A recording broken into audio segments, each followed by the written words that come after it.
Subscribe to our YouTube channel and press the bell icon to never miss any update from Samco. Hello everyone, welcome back to another IPO review, and today I am going to discuss about upcoming IPO of Heranba Industries.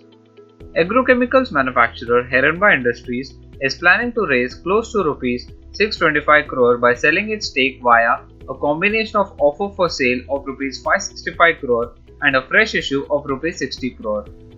The issue is opening from 23rd February and is closing on 25th of February with a price band of Rs 626 to 627 per share for a lot size of 23 shares. Now, Heranba Industries is a crop protection chemical manufacturer, exporter and marketing company based out of Vapi, Gujarat. It manufactures intermediates, technicals and formulations and is one of the leading domestic producers of synthetic pyrethroids, which is a chemical compound used to control pest insects.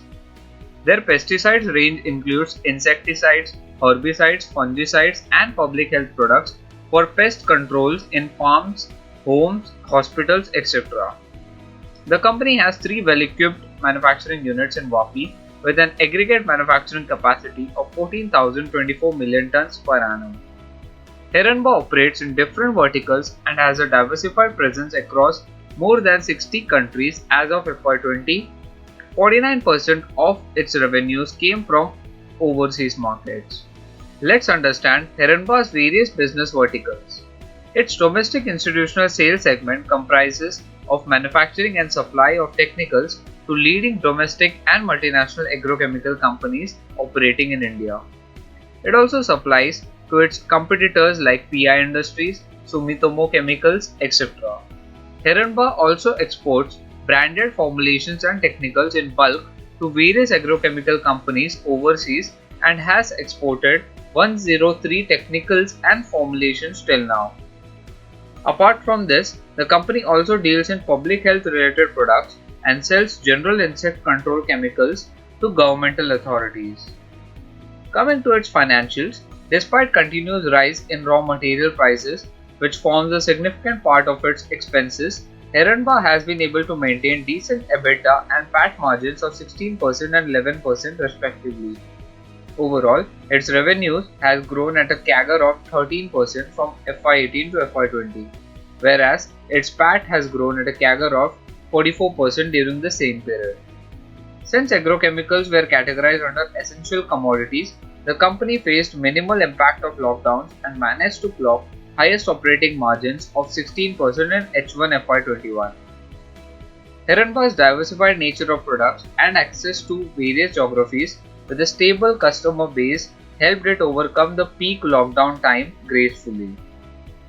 As far as key ratios are concerned, Heranba has recorded robust average return on equity and return on capital employed of 31.3% and 56% for the last 3 years, and in H1 FY21, it recorded record operating cash flows of Rs 52 crores as against Rs 54 crore in FY20, primarily due to low finance cost, indicating that the company has reduced its debt, which is reflected in the debt to equity ratio, which is down to 0.1 in FY20 from 0.4 in FY18. This trend of cash flows is likely to continue going forward with minimal debt on the company's books. Moving on to the various risks, one major risk is that the cost of raw material forms a large expense close to around 70% of total income on Heranba's P&L. This is because it imports most of its raw materials from other countries, and this dependency on other countries for raw materials could impact them in the short term. Secondly, Heranba generates 21% of its sales from its top 10 customers, which indicates they rely more on small customers, which may generally involve credit or cancellation of order risk. Thirdly, as the company operates in agrochemical space, their products require high level of due diligence and are subject to various approvals domestically as well as overseas. One major risk is also competition, but as Heranba has become a key player in the pyrethroid market with a market share of 20%, it has been making its mark slowly and steadily. While its competitors like Rallis, Sumitomo Chemicals and Bharat Rasayan trade at same or higher multiples in terms of PE, Heranba is fairly priced but command a higher ROE of 21%, making it an attractive bet. Heranba, with its sustainable and growing financials, reasonable valuation, and ability to sail through COVID, could give decent gains on listing day given the prevailing sentiments. We therefore recommend investors to subscribe to this IPO for listing gains only for now. Thank you.